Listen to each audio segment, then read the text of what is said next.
Cambio, con el impulso de Grupo Sura, los invita a imaginar la democracia. Un espacio en el que, de la mano de prestigiosos expertos, buscamos construir la ciudadanía y conocer, debatir y, ¿por qué no?, imaginar la democracia.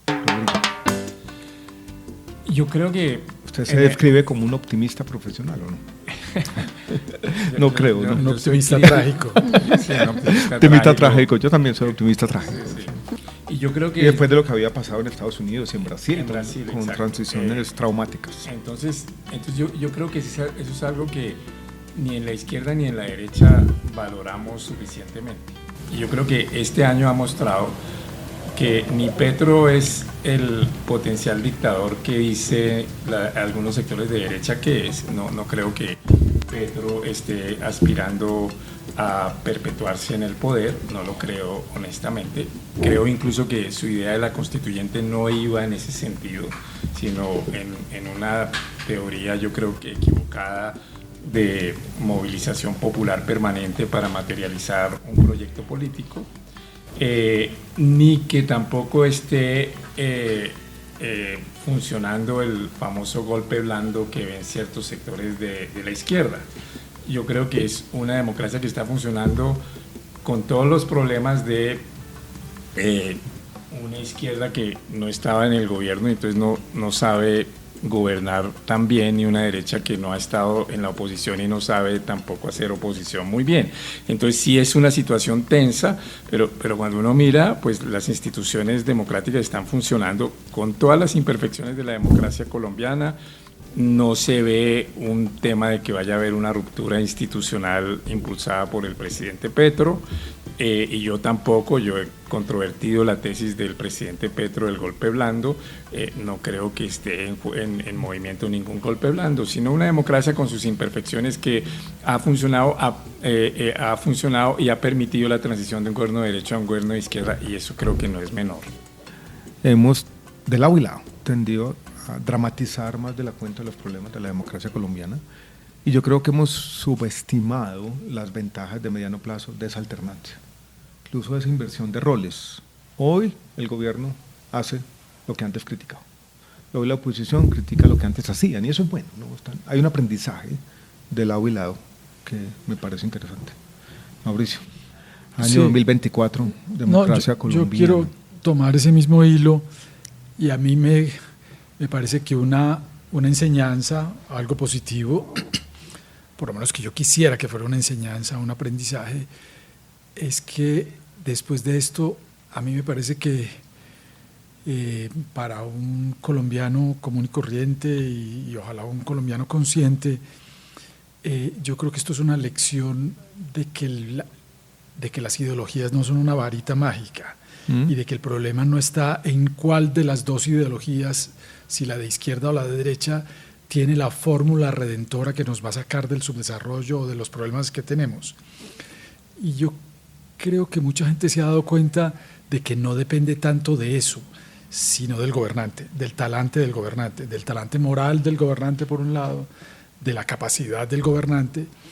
Entonces me parece que el hecho, o sea, que esto puede ser una lección para elegir mejores gobernantes y no mejores ideologías. Yo quisiera que fuera así. Ahora, es posible que me desmientan las próximas elecciones y que volvamos al mismo péndulo de siempre, o a la misma confrontación de siempre en la campaña política. Pero yo esperaría que esto sea un motivo de formación para el elector, que esto haya contribuido a hacer electores o a formar electores más conscientes, más maduros. Esta especie de pedagogía a la fuerza, que implica mecanismos de retroalimentación que a pesar de la imperfección funcionen, o sea, que la gente se dé cuenta y logre juzgar no solamente bajo ese prisma ideológico, sino las capacidades de los gobernantes, me parece interesante, aunque no soy tan optimista, ¿no? Porque la competencia política seguirá siendo una competencia de relatos. Las ideologías lograrán darle sus matices oportunistas a todo lo que está ocurriendo, pero me parece interesante. Yo creo que, por lo menos en un sector de la población, yo creo que sí está ocurriendo ese aprendizaje. tal vez es muy pequeño ese sector. Sí, Viridiana.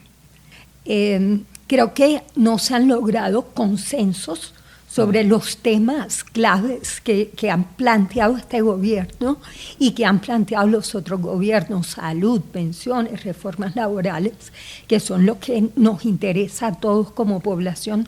No hay consenso, pero a la vez el que Petro sea un presidente de izquierda desmonta la idea de que todo se tiene que acabar y tiene que comenzarse todo desde cero. No va a pasar, no pasó. Construir sobre lo que ya está construido, que fue el ejercicio. O sea, las propuestas de Petro fueron, bueno, empezamos de cero. No pasó precisamente por el diálogo institucional que ha habido entre el Congreso, el gobierno. Entonces creo que eso, a nivel de sociedad en general, aunque persista la polarización, de todas maneras nos pone en un diálogo diferente. Bueno, no ha sido la derecha, tampoco fue la izquierda, entonces es un asunto de sociedad y de colectivo. Tenemos que ponernos de acuerdo, ya que hemos vivido la experiencia de gobiernos de derecha y ahora uno de izquierda. Yo también quiero ser optimista, Mauricio, y pensar que en las próximas elecciones de presidente o presidenta, de pronto la cosa cambie y sea ya vivimos los dos extremos. Bueno, vamos a ver si logramos el consenso que no hemos logrado hasta el momento, y llega la templanza y la sensatez en el discurso político. La moderación. Es un lugar común, pero yo creo que la fortaleza de las instituciones de Colombia sí está. Voy a poner un solo ejemplo que me parece interesante, incluso en un tema que uno puede no estar de acuerdo, y es lo que pasó con la reforma tributaria primera y la deducibilidad de las regalías. Pasa eso, hay un debate constitucional, se presenta una demanda ante la Corte Constitucional, la Corte Constitucional lo examina, lo falla en derecho, a pesar de que es controversial. ¿Qué hace el gobierno? Presenta un incidente de impacto fiscal dentro de lo que dice la misma Constitución. La Corte lo examina y dice, no, me mantengo en la decisión, y pasa lo que pasó. Si yo fuera un inversionista internacional y veo eso, yo digo, este es un país serio.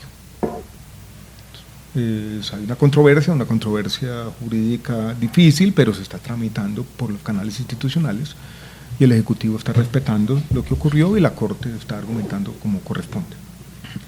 No sé, Rodrigo, ¿qué opina de esa fortaleza institucional y ejemplos positivos al respecto? Yo he sido muy crítico de esa decisión de la Corte. Sí, yo sé, y por eso lo digo, porque uno puede ser crítico, pero se tramita como se tramita la democracia. Y yo creo que incluso habría una nueva vía institucional que sorprendentemente el gobierno no ha usado. ¿Qué es cuál? Que es que la Corte no dijo que no se podían prohibir nunca deducir las regalías, sino que la manera como se había hecho esa prohibición estaba mal hecha.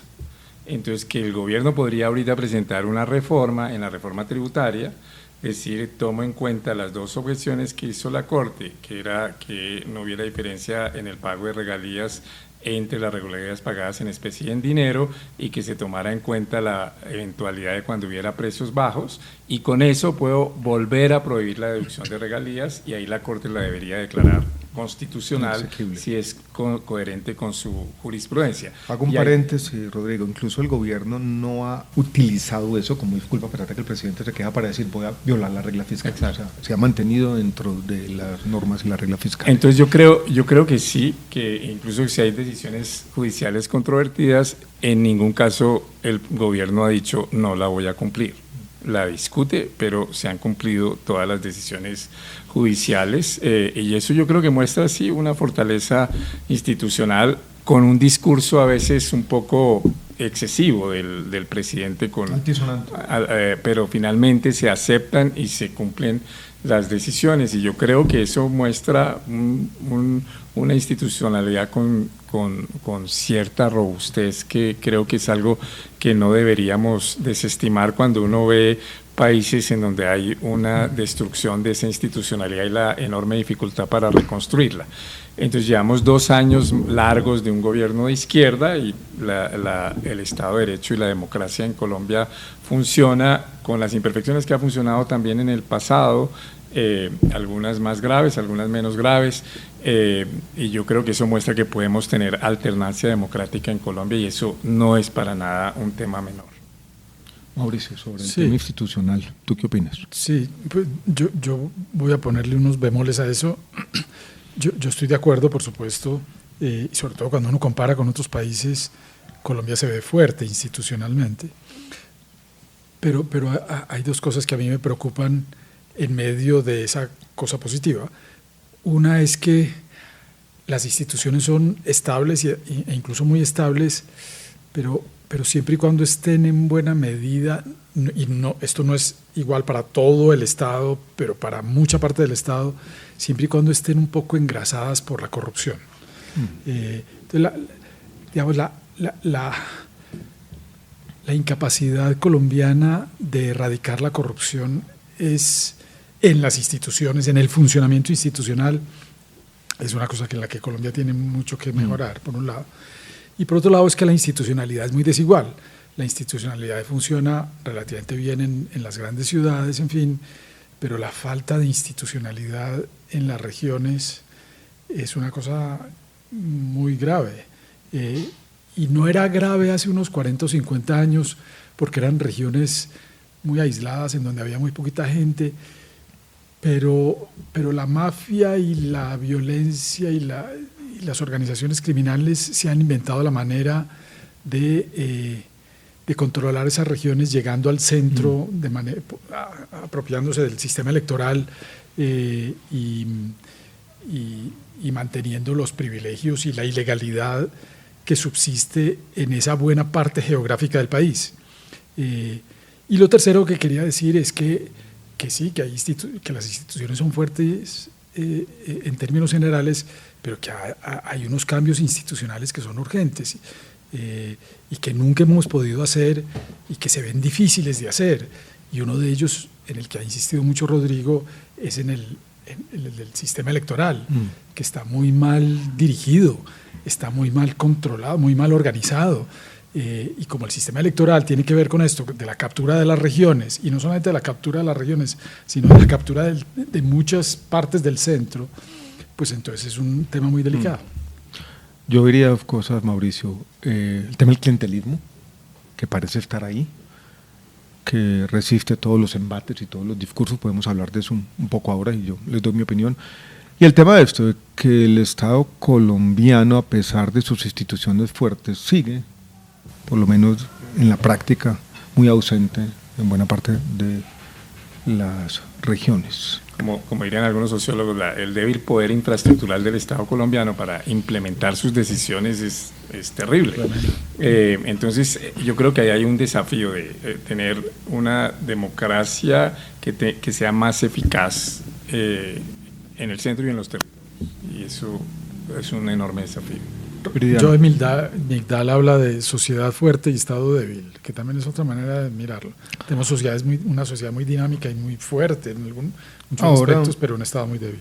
Voy a decirlo ya, le voy a dar la palabra a Viridiana, pero voy a hacer un pequeño comentario que a mí me preocupa, que no solamente tiene que ver con la presencia del Estado en las regiones, sino de la ausencia de historias de desarrollo local. Hay un librito que yo leí hace 20 años de Paul Krugman, hoy pasado de moda, que se llama Geografía y Comercio. Y él anticipaba desde entonces lo que está ocurriendo ahora con la globalización y el capitalismo global. Y hay unas externalidades, así las llamamos los economistas, unas fuerzas centrípetas que llevan a la acumulación de las capacidades económicas en pocas áreas. Y eso está ocurriendo en buena parte de Colombia. Las historias de desarrollo positivas de Colombia son las historias urbanas, lo que ha pasado en Barranquilla, por ejemplo, en términos de fortalecimiento económico, lo que ha pasado en Medellín, lo que ha venido pasando en Bogotá. Pero buena parte del país hay una devastación socioeconómica, una ausencia de formas sostenibles de desarrollo. Y contrarrestar eso con políticas públicas, con la provisión de bienes públicos y semipúblicos, decimos los economistas, es difícil. Entonces no solamente es llevar el Estado, sino construir historias de desarrollo local, donde tiene que estar involucrado el sector privado y la sociedad. Porque el Estado puede llegar con las mejores escuelas, el Estado puede llegar con servicios de salud, el Estado puede llegar con ciertos servicios sociales y puede haber acueductos que funcionen. pero la ausencia de desarrollo está siendo copada por economías ilegales. Y eso es una fuerza muy poderosa, y esa fragmentación económica que genera la globalización en sí misma es una fuerza muy destructiva y de alguna manera difícil de contrarrestar. Viridiana, tu idea de la democracia en este complejo 2024. Efectivamente, la institucionalidad a nivel central, las altas cortes, esa negociación Congreso, Ejecutivo, en términos negativos que sabemos que se da, termina funcionando con todos los problemas que tiene. Dentro del proyecto con el profesor Ángel Tuirán escribimos una columna que la llamamos Democracias Subnacionales, y planteamos precisamente lo que estaba diciendo Alejandro. A nivel, en un país centralista como el nuestro, seguimos viendo la democracia a partir del centro. Las instituciones están, ahí está el Congreso, incluso está la alcaldía, están las altas cortes, está la presidencia, entonces hay un centro. Y una población de todo el país que vive unos problemas complejísimos y todos diferentes, que mira en el centro la esperanza de solución de sus problemas, que son completamente locales. Y una dinámica democrática en esos territorios ajena a la democracia central. Entonces, las personas están en los municipios de la costa y seguramente de todo el país, están cerca a su alcalde, que se elige bajo unas lógicas de caudillismo, por decirlo de alguna manera, y que tienen una interacción con ese gobernante local de chéveridad, de cercanía y todo, y el gobernante local pues lo maneja. Entre otras cosas, con ciudades cooptadas por este tipo de gobernantes locales también, ¿no es cierto? Pero el problema que debe ser solucionado desde esa democracia subnacional se traslada a las instituciones centrales.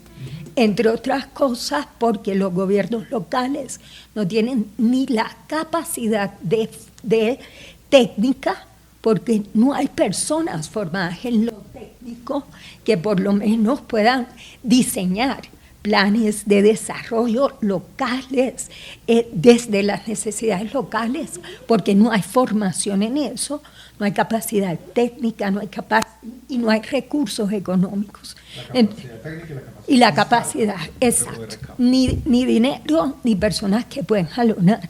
Por ejemplo, en mi experiencia de Barranquilla y conociendo a mucha gente de consejos, de alcaldes, de poblaciones, llegan a esos cargos porque son muchos médicos son elegidos alcaldes locales. ¿Por qué? Porque han prestado un servicio a su comunidad, entonces la comunidad los ve como esta persona que me ayudó y todo eso, y llegan unos equipos de gobierno con las mejores intenciones, pero sin la formación para jalonar proyectos locales y sin los recursos. Entonces, la democracia que debe resolver esos problemas locales, y en el programa anterior conversamos sobre eso, qué espera la gente hoy de la democracia. Entonces, estás en un contexto local o regional que no puedes jalonar, que no te va a resolver el problema local, aunque está ahí, es tu vecino, mirando la institucionalidad. Entonces, seguimos con esta institución que yo creo que es una de las cosas positivas, siguió el país, pero seguimos teniendo los mismos problemas regionales, con gente con la mejor intención, pero sin los recursos ni la formación. Entonces yo creo que al final todo lo que dije se puede resumir facilito. Yo creo que para afianzar la democracia tenemos que cambiar el modelo centralista que tenemos desde el siglo XIX, y la descentralización planteada en la Constitución del 91 pues no ha sido lo que se esperaba. ¿Cuál es el modelo? Yo no lo sé, pero sí hay que pensar en otros modelos. y afrontar el miedo que da la corrupción, porque yo pienso que muchas veces el modelo de descentralización no hay mayor debate, porque no, entonces va a haber corrupción local, se va a aumentar la corrupción local. Si no arriesgas, vamos a pasar un siglo más en este modelo que no ha logrado resolver los problemas locales. Cuánta violencia hay en el Chocó, los paros armados, pero siguen las instituciones del gobierno, del modelo central de pie, pero está todo un pueblo recluido y preso de la violencia. Cuando a mí como funcionario me tocó lidiar esta disyuntiva y esta conversación con las regiones, y lo recuerdo incluso en un contexto específico con el Hospital San Francisco de Asís de Quibdó, veía, Viridiana, algo que tú mencionas en la primera parte de tu comentario, y es como una demanda contradictoria. Y yo la llamaba así: déjeme solo, pero quiérame mucho. O sea, es el gobierno central de alguna manera tiene que alejarse, porque este es un país centralista, pero tiene que resolver mis problemas al mismo tiempo. Y eso es difícil, y yo creo que es un rezago, no solamente institucional, yo diría casi cultural en esta relación del centro y las regiones. Al mismo tiempo me parecía que también había una contradicción por parte del gobierno central, incluso de los funcionarios, lo puedo decir con algo de autocrítica, que uno le decía a la región: compórtese como adulto, pero lo seguíamos tratando como niños, y las instituciones están diseñadas con todo tipo de cortapisas y bloqueos por el miedo a la corrupción, que es ese fantasma que está ahí. Yo creo que hay un tema que es una tarea pendiente de la Constitución del 91, que es el ordenamiento territorial. Ahorita hay todo el debate, o ha habido el debate del acto ley del Sistema General de Transferencias, aprobado el año pasado. Y todo el debate se centró en cuánta plata iba a las entidades territoriales existentes. Y yo creo que lo que ha mostrado estos 30 y pico años de la Constitución del 91 es que el modelo nación, departamentos, municipios funciona muy mal. Sí. Es decir, que la idea que había en la Constitución de las regiones es una idea importantísima, porque muchas veces la corrupción que se da a veces en entidades territoriales es porque son muy débiles, pero que si uno tuviera entidades territoriales englobantes más fuertes, como decir la región de la Amazonía, y que sea una región poderosa y no departamentos débiles, entonces podría haber una autonomía más funcional.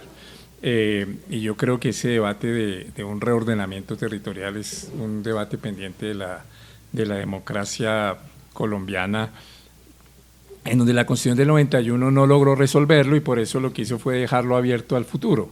No se logró un acuerdo en la Constitución, en la constituyente, pero se dijo, bueno, mantenemos el ordenamiento territorial viejo, pero podrá haber regiones y podrá haber provincias, y eso no lo hemos desarrollado. La misión de descentralización plantea ahí ideas interesantes, y yo creo que ese debería ser como uno de los grandes debates de este año que empieza. Por alguna razón el plan de desarrollo lo menciona también, ese ordenamiento alrededor del agua, que me parece interesante. Y en el acto legislativo, esa era como su esencia también, pero empezó por simplemente como vivir la plata, que me parece una sola parte de un debate más complejo. Mauricio, yo quisiera volver al tema de la corrupción. A mí me ha parecido frustrante, y lo sé por conversaciones que he tenido, por ejemplo, la reforma a la salud. Yo hablaba con representantes de la Cámara y claramente no estaban interesados en el fondo del proyecto.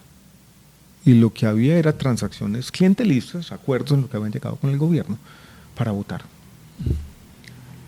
Lo que pasó con la Unidad Nacional de Gestión de Riesgo, que en el fondo son de nuevo transacciones, contratos por votos. Y esa práctica que ha hecho parte de la vida institucional de Colombia parece incluso haber aumentado, paradójicamente, en un gobierno de izquierda. Yo me acuerdo que Jim Robinson había escrito un artículo en un librito que está en esta biblioteca, diciendo que Colombia era un país de alguna manera distinto a los países latinoamericanos, definidos más por el populismo económico, y Colombia era un país clientelista, pero que con la competencia política eso quizás iba a cambiar. Y al destruirse los partidos nos íbamos moviendo a una cosa distinta, pero el clientelismo ahí estaba. Y eso hace parte de nuestra vida institucional, y yo creo que ha sido una de las historias preocupantes de este año, o fue, mejor, una de las historias preocupantes de 2024. Sí, yo creo que es no solamente preocupante, sino un poco triste. Triste, yo iba a decir la palabra triste, pero me pareció no muy apropiada para el comienzo del año, que es alegre. No, es triste porque una de las banderas de la izquierda, además de pues, el humanismo y la equidad y el compromiso con los débiles y era la honestidad y no ser como siempre habían sido los políticos tradicionales. Y una de las promesas incumplidas de este gobierno ha sido esa, ha sido ser distinto. En realidad, en términos de práctica política, se parece mucho a lo que siempre hemos vivido. Entonces, a mí me parece que ahí hay una revolución por hacer, de un gobierno que sea capaz vuelvo un poco a lo que dije al principio, que ponga el énfasis como en el talante moral y en la entidad moral del gobierno y de las instituciones.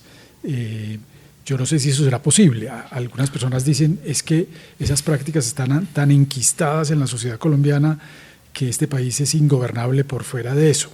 Y es posible que tengan razón, yo no estoy seguro, pero a mí es un equilibrio en todo caso, es un equilibrio. Sí. O sea, hay formas de refuerzo mutuo entre los diferentes agentes que lo lleva a que sea un equilibrio, sí. Pero uno esperaría, Mauricio, por lo menos una dirección en el sentido opuesto, que una protesta, como no una resignación ante ese equilibrio triste, como sí, empezando por los nombramientos, como gobiernos que sean capaces de darse la pelea por nombrar personas competentes, incluso cuando eso va en detrimento de los votos que puedan conseguir, porque eso es lamentable para lo que decíamos inicialmente, que es la capacidad del Estado para llevar a cabo propuestas, propósitos y proyectos, para sacarlos adelante.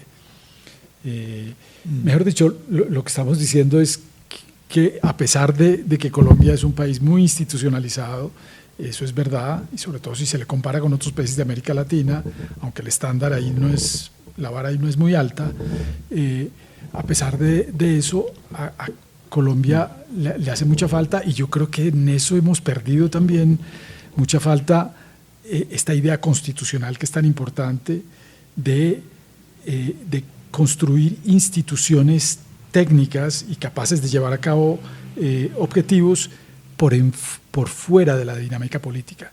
La política ha tenido la capacidad de capturar muchos de los ámbitos de lo técnico y de lo que es puramente administrativo. Y a mí eso me parece muy delicado, muy delicado, porque si la tendencia sigue así, puede dar al traste con las instituciones mismas, por muy fuerte que sean, se debilitan con una capacidad de la política para capturar de esa manera las instituciones. Haciendo un poco una síntesis de nuevo, yo creo que la fortaleza institucional está ahí. Yo le sumaría a eso cierta fortaleza también de la estructura económica colombiana, que ha tenido un comportamiento por lo menos por encima de ciertos países de la región. Yo diría que esa fortaleza institucional tiene estos bemoles, como lo llamó Mauricio, el clientelismo y la corrupción, que se convierten en lo mismo y se han convertido en lo mismo, y el ordenamiento territorial, que sigue siendo una asignatura pendiente, ¿no? En el programa pasado, en el podcast pasado, hicimos un ejercicio al final del personaje o antipersonaje del año. Yo le dije a Rodrigo Prime que íbamos a hacer esto, él me regañó. Él me dijo, no mencionemos personajes, que no hay ninguno. Pero ahora pensando, yo creo que hay un personaje, un antipersonaje, que define todo esto. ¿Quién es? Armando Benedetti, me parece. Que de alguna manera resume todas estas contradicciones, su trayectoria política a lo largo de los años y de todos los espectros. Y ahí está un poco nuestra tragedia, ¿no? El antipersonaje. El antipersonaje, sí. Que si eso es el personaje, por ahí hay un dicho de hace mucho tiempo que dice que los pueblos tienen los gobernantes que se merecen, pero viendo uno este personaje y muchos otros, pues está tentado a decir que tenemos personajes que no nos merecemos, que nos merecemos un poquito mejor. Yo diría que sí, que nos merecemos algo mejor y que la democracia colombiana, pero su persistencia, su trayectoria, yo no sé, extraña. Sí, Viridiana, sí. Yo cuando lo vi llegar en una camioneta por allá a final de año en la casa de Nariño diciendo voy a habitar el tercer piso, sí me dio, yo no sé cómo llamarlo, pero inquietante, ¿no? Yo pienso que entonces el personaje, no el antipersonaje, sino el personaje de la democracia en Colombia el 2024 fue toda la población. Es decir, la población es la anónima, la que no tiene el nombre y apellido, pero es la que, no me gustaría utilizar la palabra resistencia, porque resistir es como aguantar. Yo creo que es más bien, ha estado ahí y creo que con todo lo que nos pasa puede transformarse. Si utilizamos la palabra de pronto resiliencia, pero no resiliencia con que me pasó y aquí estoy de pie, sino me pasó y me transformó. Creo que todo lo que vivimos en el 2024, institucionalidad, personajes, cuantos personajes, ahí está la población colombiana resistiendo la violencia, resistiendo los embates económicos, los cambios dentro del mundo académico en el que estamos todos, y ahí está como transformándose, que es también la transformación de la democracia. Y ahí me acordé, espérate un momentico, de Emily Dickinson, que tiene un poema bellísimo que se dice: yo soy nadie, tú también eres un nadie, no lo digas para que nadie se entere. Muy bonito, muy bonito. ¿Sabes qué, Viridiana? Primero, gracias por el comentario inspirador. De alguna manera nosotros hacemos este programa con este nombre, Imaginar la Democracia, para que eso que tú dices, que es un ideal más que una realidad, sea verdad. O sea, que los personajes de la democracia sean los ciudadanos. Eso es como de alguna manera el objetivo de esta aventura, de esta historia, de este proyecto. Sí. Rodrigo, quisiera hacer un comentario final. No, comparto plenamente esa idea, que esa es la apuesta de este proyecto, que el protagonismo de la democracia sea de la ciudadanía. No quisiera que esa fuera la gran noticia o resumir así el año 2025, pero yo creo que también vale la pena enfatizar que los peores escenarios no se cumplieron. O sea, que ahí seguimos. Aquí seguimos y utilicemos la palabra sin miedo, Viridiana, resistiendo. Sí. Feliz año para todos. Imaginar la Democracia es un espacio de cambio, impulsado por Grupo Sura, productora general Natalia Romero Rosanía, música original del maestro Toño Restrepo Salive, producción y postproducción de audio y video de On Media.